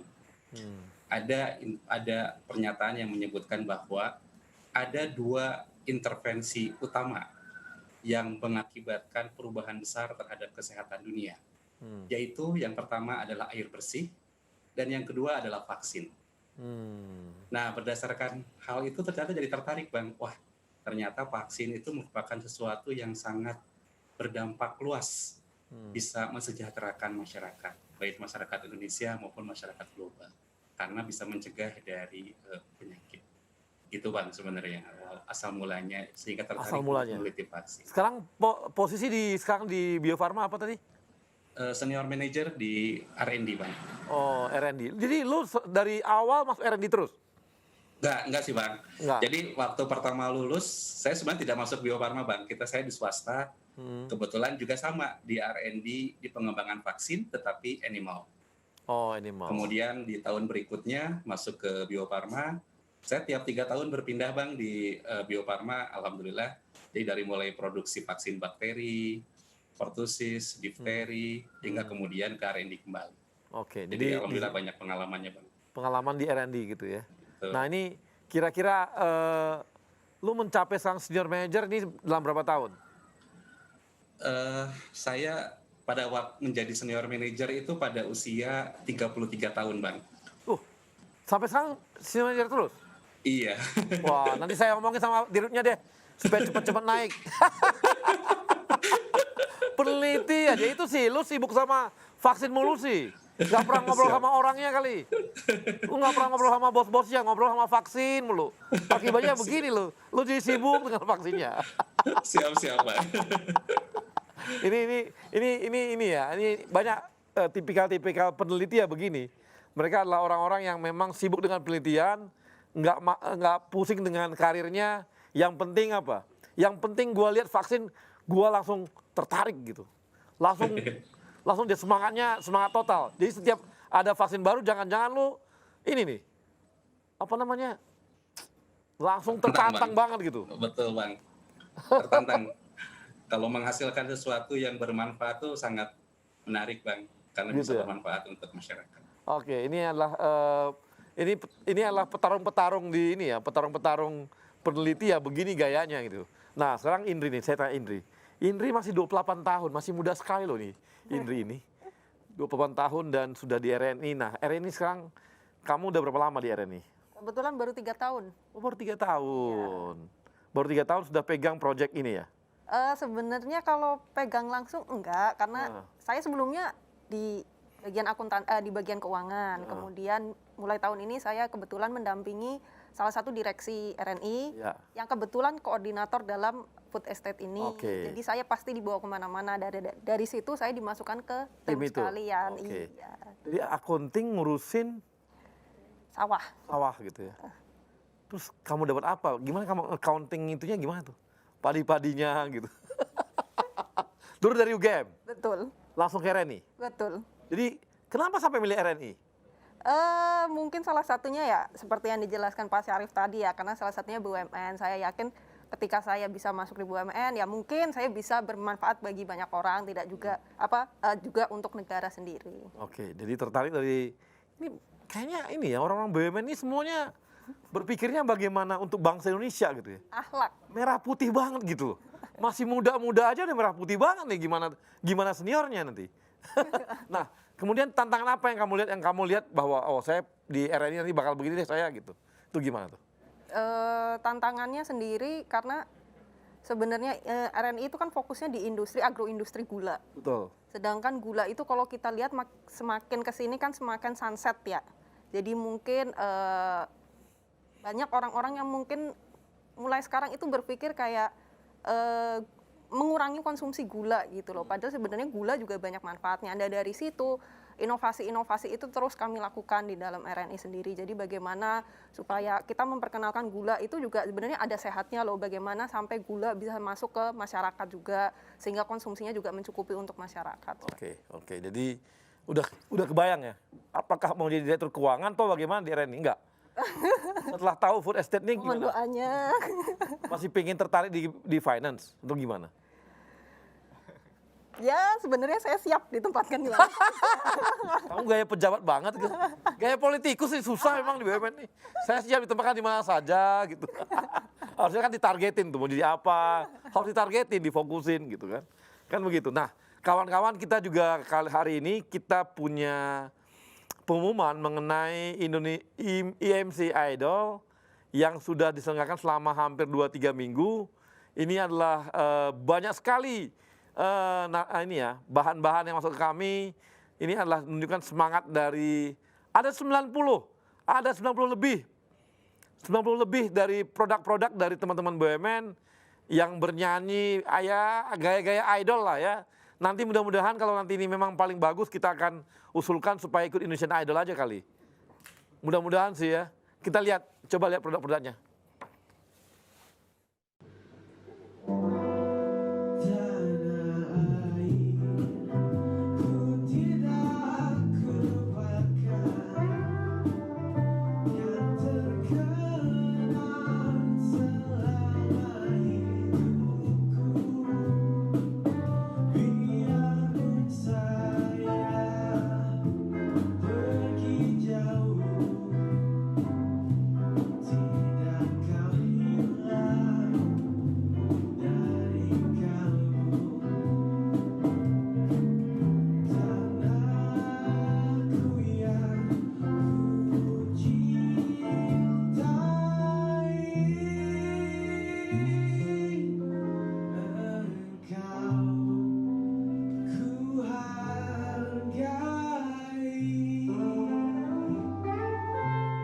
Pemenang ketiga ini dari mana ya?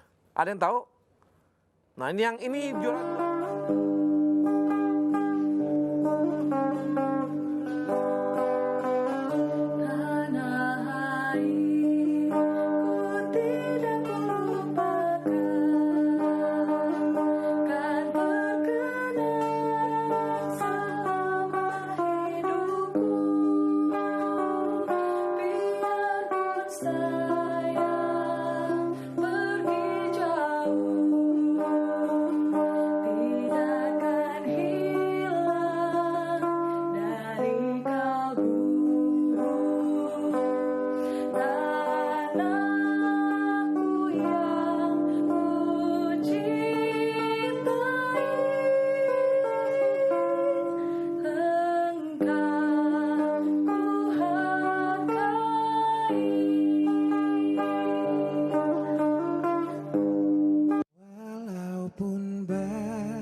yang masyhur permai di kata orang, tetapi kampung dan rumahku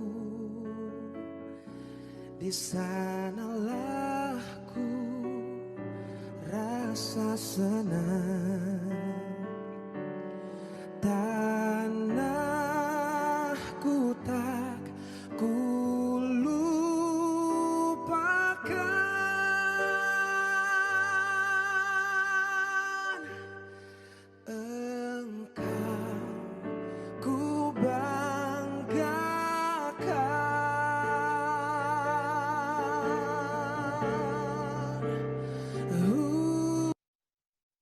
Oke, jadi tadi adalah para pemenang. Juara ketiganya adalah namanya Billy. Kedua Podung dari Pegadaian. Kemudian yang ketiga adalah yang pertama Hendra dari BNI. Ya, tetap juga orang Sumatera Utara yang menang. Jauh-jauh nyanyi ya, mereka-mereka juga yang nyanyi. Apakah suaranya terlalu bagus, saya nggak ngerti juga. Tapi kalau saya memang orang Medan yang nggak, suaranya paling jelek. Saya juga bingung kenapa saya nggak bisa nyanyi ya. Makanya saya nggak pernah merayu wanita pakai nyanyian. Karena suara saya pasti jelek. Jadi bagus saya merayu dengan gombal yang lain. Mungkin yang tadi pakai apa? Gift series. Pakai antam. Jadi kalau Anda suaranya nggak bagus, nggak bisa merayu, rayulah dengan gift seriesnya mirip antam. Lebih hebat dan lebih mantap daripada suara yang baik tadi. Itu adalah gombalan paling mantap yang paling laku. Jangan lupa beli ke antam. Ya, nanti ada nanti ini butik-butik antam silakan beli. Kok aku jadi promosi antam mulu ya? Ini apa karena ada sponsornya antam? Nggak ada ya? Udah nggak ada. Udah nggak ada pakai sponsor antam. Kok gua jadi promosi antam terus? Ya udah nanti lu bayar, nggak tahu tuh. Nanti suruh antam bayar deh promosi untuk IMC. Baik kawan-kawan, kita akan kembali lagi yang setelah yang satu ini. Bicara yang muda yang berkarya untuk Indonesia, hanya di Indonesia Muda Club.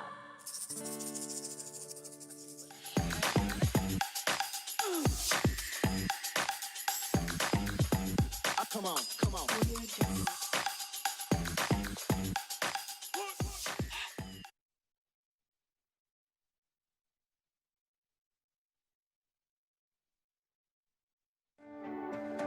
Sebuah semangat baru dalam menghadapi tantangan di masa depan. Kementerian BUMN dan seluruh BUMN di negeri ini terus bekerja keras untuk meningkatkan nilai ekonomi dan sosial demi kepentingan masyarakat luas. Melalui inovasi model bisnis yang akan mendorong mesin pertumbuhan dan kepemimpinan teknologi agar siap menghadapi perubahan. Melalui peningkatan investasi dan terciptanya ekosistem investasi yang sehat.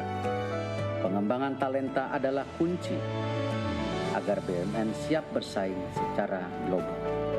Semua ini hanya untuk negara dan bangsa, untuk Indonesia.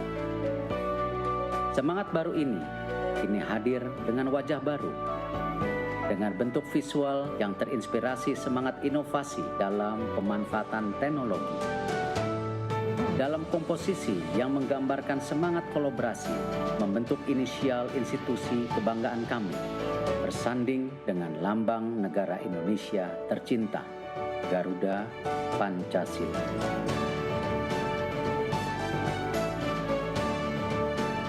Inilah wajah baru kami, Kementerian Badan Usaha Milik Negara Republik Indonesia, BUMN untuk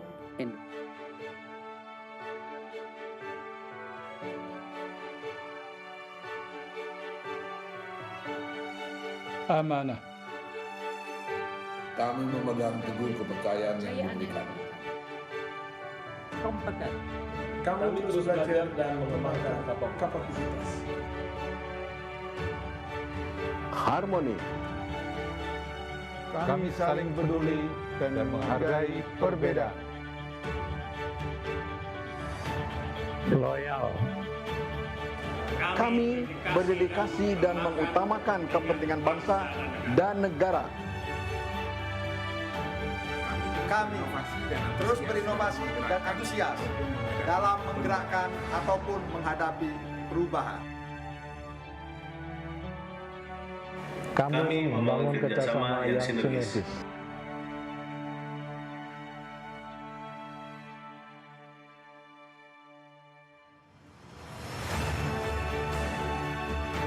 Kami siap bertransformasi mewujudkan akhlak BUMN. Kami siap memberikan yang terbaik dengan akhlak BUMN. Saya akan pimpin, saya akan kawal. Mari wujudkan akhlak BUMN untuk Indonesia.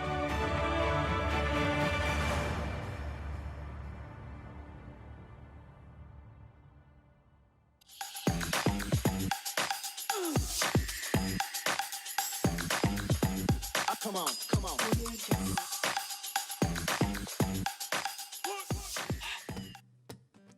Yang muda yang bicara, yang muda yang berkarya untuk Indonesia. Hanya di Indonesia Muda Club. Ya, kawan-kawan, kita kembali lagi dan kita akan dengarkan pertanyaan dari kawan-kawan kita profesional muda. Yang pertama mungkin ini ada dari mana?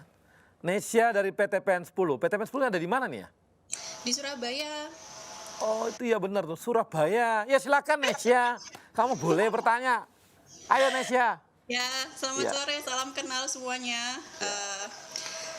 Saya dari Perkebunan Nusantara 10 ada di Surabaya. Ada yang ingin saya tanyakan sih sebenarnya terkait dengan inovasi gitu ya. Kan sekarang banyak nih BUMN, mungkin ada 4 narasumber di sini yang mengeluarkan inovasinya. Pertanyaan saya adalah inovasi di BUMN tempat rekan-rekan semua ini apakah emang ada tim inovatornya ataukah emang murni dari karyawan seperti itu atau bagaimana? Nah, kemudian yang kedua adalah bagaimana sih inovasi ini itu bisa di-ACC oleh manajemen gitu loh. Ada step by step-nya nggak?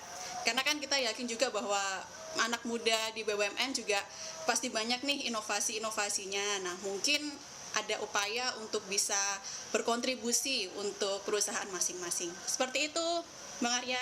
Oke, makasih Nesya.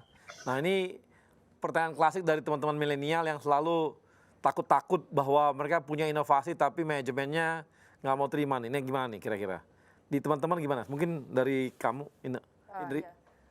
BUMN kan memang selalu sebaiknya menggalakkan inovasi kan, seperti yang kemarin diadakan Kementerian BUMN yang Millennial Innovation Summit ya.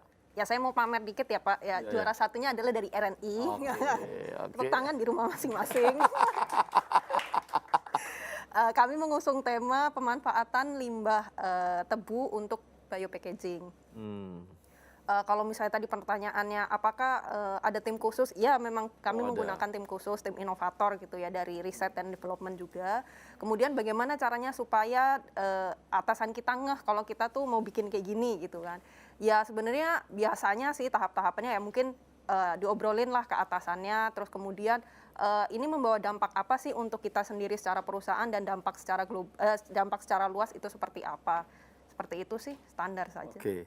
Nah kalau di Antam gimana nih inovasi? Apakah kelompoknya ada R&D dan gimana untuk menyampaikannya ke manajemen supaya diterima manajemen gitu? Baik, terima kasih Bang Ira. Memang di kami juga ada tim atau suatu divisi teknologi development. Di sini divisi yang akan melakukan research and development, melihat apa sih teknologi terbaru dan apa sih yang bisa dihasilkan dari teknologi itu untuk menangkap apa yang market mau. Nah ini ada, tapi juga kami perusahaan yang memang terbuka bagi terhadap semua ide ya. Dari karyawan juga kita akan tarik ide mengenai stepnya. Ada wadah mungkin mirip juga dengan RNI. Kita ada wadah semacam gugus kendali mutu, kemudian juga ada event-event yang kita selenggarakan dalam rangka untuk menarik atau menangkap nih sebenarnya inovasi apa saja sih yang ada di setiap unit bisnis. Kami punya banyak unit bisnis, punya banyak unit-unit yang semuanya berlomba. Jadi kita adakan sebuah lomba gitu dan masing-masing menampilkan ide-ide mereka dan itu kita adakan perlombaan dan yang juara kita apresiasi dan kita laksanakan. Itu juga jadi satu hal yang kita tangkap dilakukan ya. Oke, nah kalau ini gimana di Bio Farma gimana Bio Farma? Apakah R&D saja yang bikin inovasi atau gimana?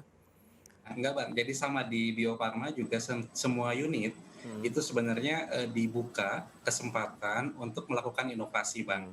Jadi setiap tahunnya itu ada perlombaan inovasi yang dilaksanakan oleh Bio Farma. Jadi semua unit sebesar apapun inovasi yang dilakukan, selama itu berdampak untuk kebaikan perusahaan, itu diakomodasi Bang. Jadi memang jadi setiap tahun itu ada nanti beberapa calon inovator, beberapa banyak sekali itu dari berbagai macam unit. Ada yang hanya efisiensi, misalnya hanya ada menemukan proses baru dan lain sebagainya. Semua diakomodasi, difasilitasi oleh perusahaan untuk kemudian diberikan juga reward yang cukup baik dari perusahaan. Oke. Gitu, Bang. Oke, di Pindad gimana, Riz? Ya Bang, kalau Pindad mungkin agak sedikit berbeda Bang, karena Pindad ini adalah industri strategis, bukan komoditis seperti teman-teman Antam atau teman-teman RNI. Kita sangat protektif industri yang diprotek oleh negara, namun bukan berarti dari inovasi, justru inovasi dari Pindad itu adalah business as usual Bang. Jadi itu keseharian kita selalu melakukan inovasi untuk dapat berkembang bersama Kementerian Pertahanan dan TNI kita. Nah ini sejalan dengan Renstra dan juga sejalan dengan doktrin TNI Bang. Kita harus bisa sejalan dengan Renstra dan sejalan dengan doktrin TNI kita dalam melakukan produk-produk inovasi kita. Nah kalau di Pindad kita ada satu divisi khusus Bang, namanya divisi inovasi. Memang mereka tugas dan fungsinya melakukan inovasi-inovasi. Teman-teman divisi inovasi itu bekerja sama dengan direktorat kami Bang, Direktorat Strategi Bisnis. Di tempat kami ini ada namanya divisi pengembangan bisnis. Nah apabila teman pengembangan bisnis ini mengkaji Bang, ini teman pengembangan bisnis mengkaji, melihat tren, melihat Renstra TNI, melihat global seperti gimana, kita ada usulan produk atau usulan solusi, kita diskusikan dengan teman-teman inovasi bersama kita memasak program-program ini dan produk-produk ini. Apabila ini sudah approve atau sudah accepted by pemerintah, khususnya Kementerian Pertahanan dan TNI, produk ini siap di launching. Kurang lebih segitu Bang. Oke, makasih. Jadi gitu ya Nesya ya. Ini ada beberapa memang beda ya. Di RNI dia berfokus di R&D-nya, di teman-teman Pindad juga mirip gitu ya. Sementara yang lain yang ada di Antam dengan yang di Bio Farma itu membuat yang namanya kompetisi. Ada juara-juara yang nantinya kalau memang yang juara itu bisa diterapkan. Jadi ini adalah ruang-ruang yang diberikan. Jadi memang yang kompetisi ini sih udah biasa ya di beberapa perusahaan supaya dia meraup inovasi, supaya dia jalurnya bisa fast track ya. Maka dibuat kompetisi. Itu juga adalah cara untuk supaya inovasi kawan-kawan bisa diserap oleh kawan-kawan manajemen gitu ya. Oke, sekarang kita berikutnya ada dari Telkomsel. Ray Sekar. Silakan Ray Sekar. Halo Bang. Ya. Jadi ada 2 pertanyaan boleh ya? Boleh dong. Satu untuk semua general lebih nanya ke ini sih, pain points-nya dari selama menjalankan program ini. Maksudnya sekarang yang spesifik di program ini, apa aja sih pain points-nya? Terus dari situ lesson learn apa yang bisa diambil untuk teman-teman yang lain supaya bisa berkaca nih kalau melakukan sesuatu atau membuat inovasi itu harus siap untuk apa-apa aja. Yang kedua untuk RNI pengen tahu di tahun 96 itu kalau nggak salah ada Mega Rice Project ya di Kalimantan dan ternyata itu kurang berhasil gitu. Kita ada kegagalan di situ karena faktor alam dan sebenarnya apa sih untuk kondisi sekarang seperti apa? Bagaimana solusi ataupun cara menghindari agar tidak terjadi kegagalan itu? Tadi kan memang disampaikan ada menggunakan aplikasi ya untuk cek cuaca dan segala macamnya. Nah, pengen tahu sih sebenarnya untuk menghindari resiko-resiko tersebut itu seperti apa usahanya gitu. Terima kasih. Makasih ya dari Telkomsel tadi. Nah, gimana nih RNI gimana? Yang kasus yang di mega proyek itu bagaimana? Tahu nggak? Karena itu jadi seperti ini. Yang saya ingat banget dari tim ahli kami adalah beliau sering sekali mengatakan bahwa ada 4 faktor penting yang bisa mempengaruhi kesuksesan lahan untuk budidaya. Yang pertama itu adalah kesesuaian lahan dan agroclimate, kemudian infrastrukturnya, kemudian budidayanya, dan yang terakhir adalah kondisi sosial ekonominya. Dari keempat faktor ini memang harus semuanya dijalankan. Nggak boleh salah satunya nggak ada. Salah satunya nggak ada aja nanti langsung nggak baik kondisinya gitu kan. Kemudian yang kedua adalah yang tadi juga saya tekankan bahwa food estate ini tidak mungkin hanya RNI saja yang mengerjakan. Harus ada sinergi dengan sesama BUMN, kemudian dengan kementerian-kementerian terkait gitu. Kemudian untuk penggunaan teknologinya, mungkin yang membedakan dari tahun 96 dengan tahun 2020 mungkin dari segi penggunaan teknologinya kan. Misalnya kita menanamkan atau taruh sensor di situ, dekat situ. Kemudian data dari sensor itu akan masuk ke handphone kita untuk menentukan kapan seharusnya kita tanam, kapan prediksi kita bisa panen, kapan seharusnya kita tuh naruh varietas benih di situ, seperti itu sih. Jadi yang membedakan mungkin dari sisi teknologi dan kolaborasinya mungkin yang sekarang harus diperkuat lagi. Oke, terima kasih. Yang pertanyaan pertama tadi gimana? Sorry kurang jelas, maaf tadi yang pertama. Kamu tahu, Rip? Baik, untuk yang tadi ya pain points-nya tadi. Memang kalau di kami kan memang kita kalau mengembangkan produk terutama kayak nikel dengan bauksit itu kita butuh capital expenditure yang besar, Mbak. Jadi teknologi itu menjadi hal yang salah satu hal yang utama buat kita. Jangan sampai kita salah teknologi dalam rangka mau menangkap apa yang pasar mau, teknologi yang kita pilih salah. Nah, ini yang benar-benar kita jadi concern juga. Nah, untuk mencegah ini ya selama ini kami kan kita ini mining tahu kita punya resource tapi mungkin teknologi kita sadar mungkin kita nggak fully understand terhadap ini kan teknologi yang baru. Nah, ini kita ya jalan kita ya kita membuka diri jadinya, membuka diri baik itu misalnya kita bikin partnership atau mungkin yang sudah kita lakukan ya kita bekerja sama dengan kampus-kampus atau peneliti-peneliti di universitas untuk bisa sumbang saran atau memberikan masukan kepada kita mengenai teknologi apa sih yang tepat nih kalau kita mau masuk ke pasar terutama kayak nikel dan bauksit tadi. Jadi itu sih yang kita lakukan selama ini. Oke, Rif. Nah, kemudian gimana? Tadi siapa? Rizka gimana? Pertanyaan dari Sekar. Sekar ini selebgramnya Telkomsel loh. Siap. Jadi nanti kamu kalau dijawab sama kamu jawab nanti Rizka langsung naikin di posting di IG-nya kamu langsung ngetop nanti. Bisa pansos, Bos. Jangan dong. Oke, pain points paling utama di industri pertahanan di Pindad khususnya adalah pembangunan ekosistem. Selama ini pembangunan ekosistem kita mungkin belum maksimal. Nah, inilah saatnya memang Kementerian BUMN dipimpin Pak Erick Thohir menggalakkan untuk pembangunan ekosistem, Bang. Nah, di sini menjadi satu pijakan industri pertahanan kita akan ekosistemnya menyambung end-to-end. Lagi-lagi tadi Bang, end-to-end. Kenapa? Karena banyak komposisi produk-produk kita masih bergantung pada barang-barang impor, as we know. Similar situation-nya dengan teman-teman BUMN lain.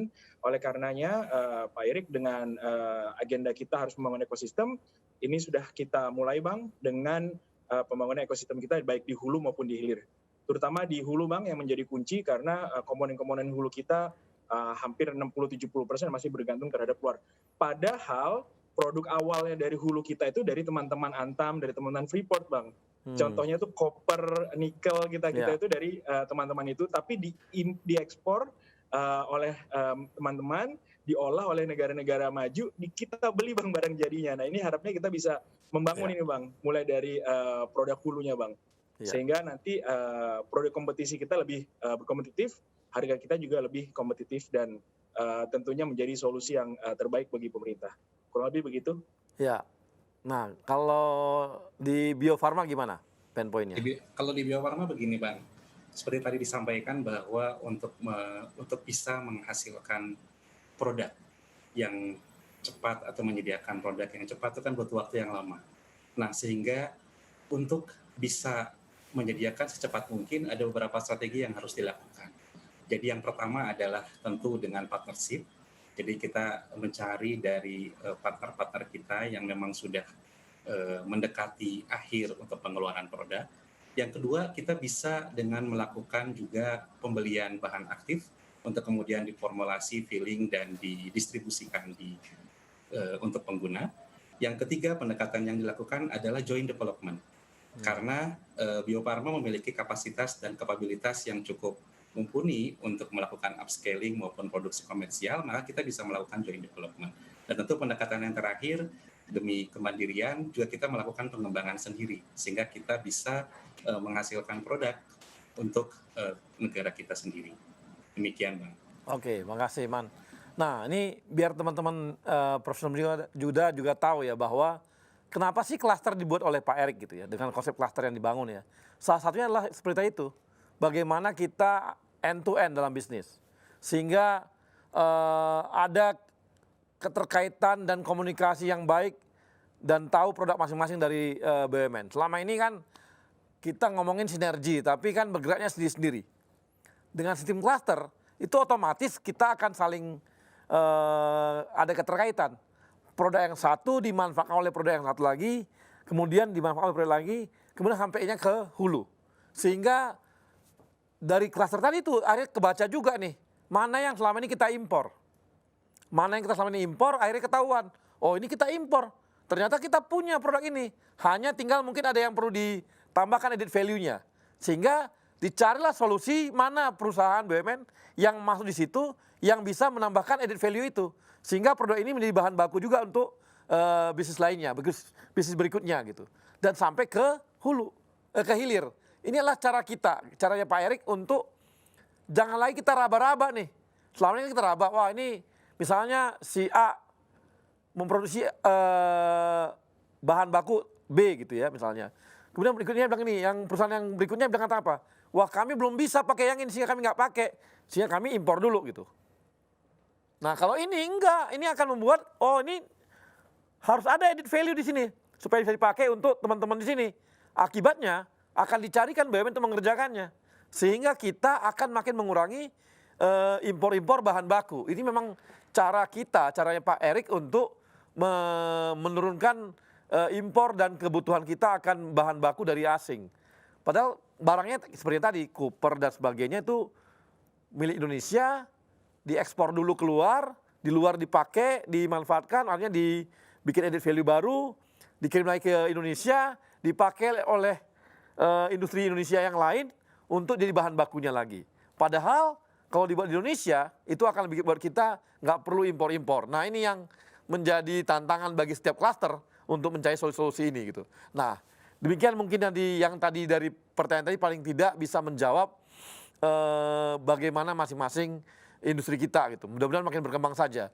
Dan ya social project sekarang kita umumkan juga ya social project. Saya mau beritahu juga buat teman-teman semua, kita akan membuat social project di masing-masing. Jadi teman-teman profesional itu bisa mengajukan social project kepada kita, teman-teman IMC. Teman-teman IMC akan mengolah nanti mana yang nanti akan jadi dilihat bahwa ini layak dan bisa diberdayakan. Maka teman-teman dari IMC akan membantu pengadaan dananya sehingga proyek tersebut bisa dilaksanakan. Ada videonya? Oke, silakan. Hai Sobat BUMN, hari ini Laura, Nanda, Via, kita bakal ke social project yang kali ini. Nah kali ini kita mau kemana nih Kak Nanda? Kita bakal ke 6 panti asuhan di sekitaran Jakarta aja. Yes. Nah di belakang kita udah ada nih masker-masker yang kita bakal bagiin ke 6 panti asuhan yang disebut sama Kak Nanda tadi. Ayo kita siap-siap bareng, kita pakai semuanya. Let's go!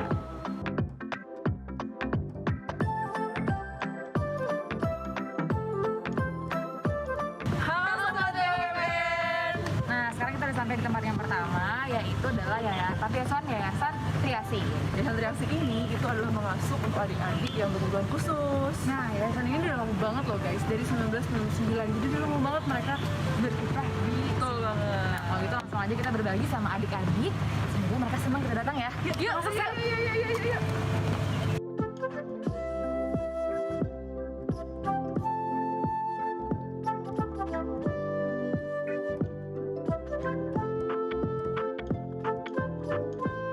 Terima kasih dari UNJ, BUMN, Indonesia, Muda Club. Jadi hebat banget guys, ternyata anak-anak di sini itu di train melalui workshop merajut dan lain sebagainya, bikin kayak gini nih, kayak ini sarung tangan buat masak, terus ini juga ada kasat. Ini tenunannya susah loh. Terima kasih Indonesia Muda Club. Asik.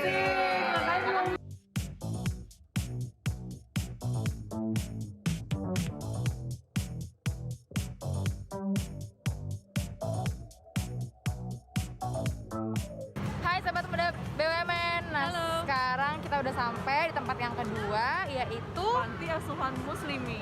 Yes, kita mau masuk, cuma kita nggak boleh ketemu adik-adiknya. Ya untuk protokol kesehatan, cuman kita seneng sih mereka memperlakukan protokol kesehatan ini dengan sangat serius. Jadi kita hormati itu. Jadi sekarang kita mau ketemu perwakilannya aja. Yuk.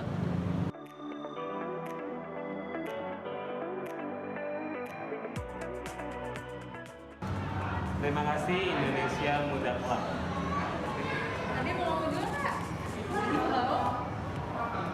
Dadah.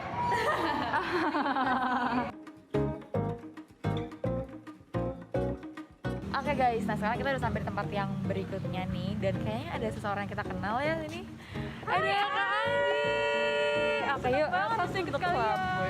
Yuk kita sekarang langsung masuk aja ke dalam dan ketemu adik-adik dari LPA Gunananda.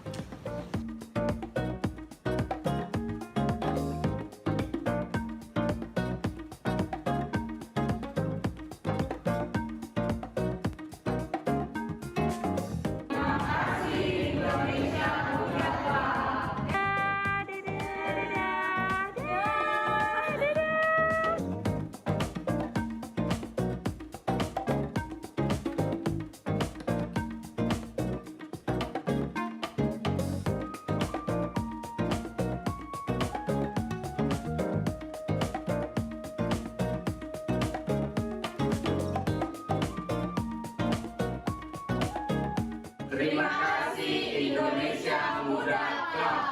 Yeay.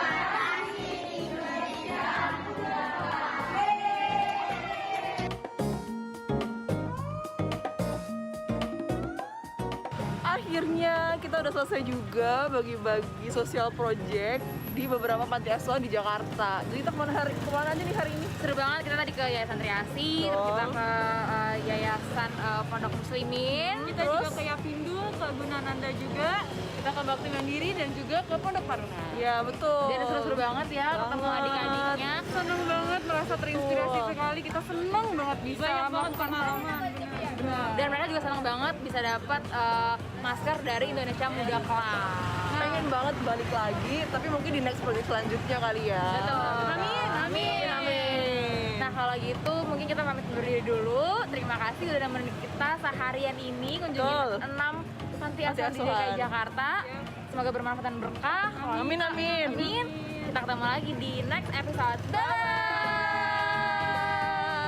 Ya, teman-teman, tadi adalah proyek-proyek dikerjakan oleh teman-teman dari Indonesia Muda Club. Jadi kalau teman-teman di daerah atau dimanapun berada punya proyek untuk proyek sosial, silakan dikirimkan proposalnya ke teman-teman Indonesia Muda Club. Nanti akan diseleksi dan kalau nanti layak maka teman-teman akan diberikan anggaran biaya ya untuk mengerjakannya. Jadi ini tantangan bagi teman-teman, tidak hanya peduli dengan di pekerjaannya, tapi kita juga dorong untuk peduli dengan kondisi lingkungan sekitarnya. Karena kita ini BUMN ini tidak hanya membantu dari sisi produksi ekonomi, tapi kita juga membantu dari sisi sosial juga. Makanya nggak heran kan kalau Pak Erick itu akhirnya dipilih jadi ketua Satgas untuk penanganan baik corona maupun untuk penanganan pemulihan ekonomi. Jadi ini harusnya bagaimana pimpinan kita juga harus tiru juga.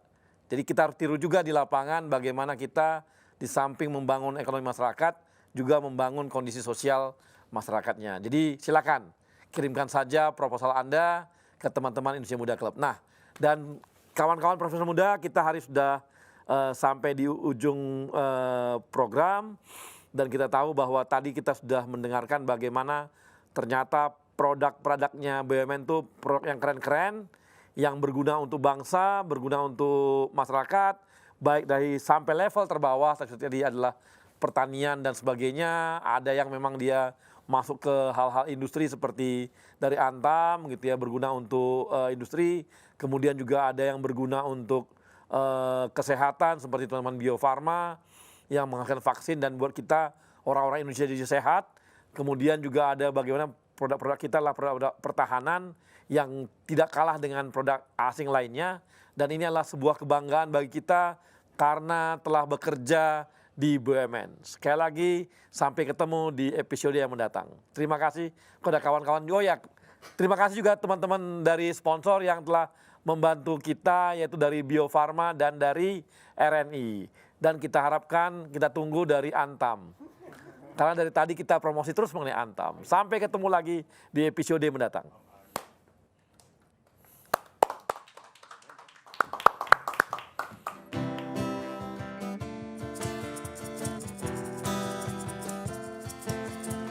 Biar saja ku tak seindah matahari, tapi selalu ku coba tuh menghangatkanmu.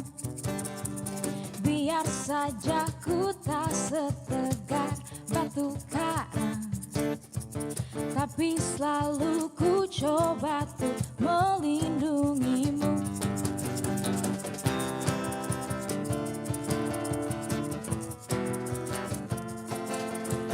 Biar saja ku tak seharum bunga mawar, tapi selalu ku coba tuh mengharumkanmu.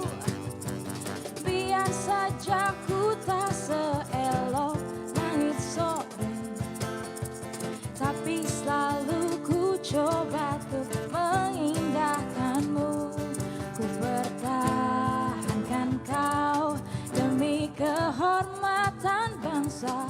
Ku pertahankan kau demi tumpah darah semua pahlawan-pahlawanku. Merah putih teruslah kau berkibar di ujung tiang tertinggi di Indonesiaku ini. Merah putih teruslah kau berkibar di ujung tiang tertinggi di Indonesiaku ini. Merah putih teruslah kau berkibar. Ku akan selalu menjagamu.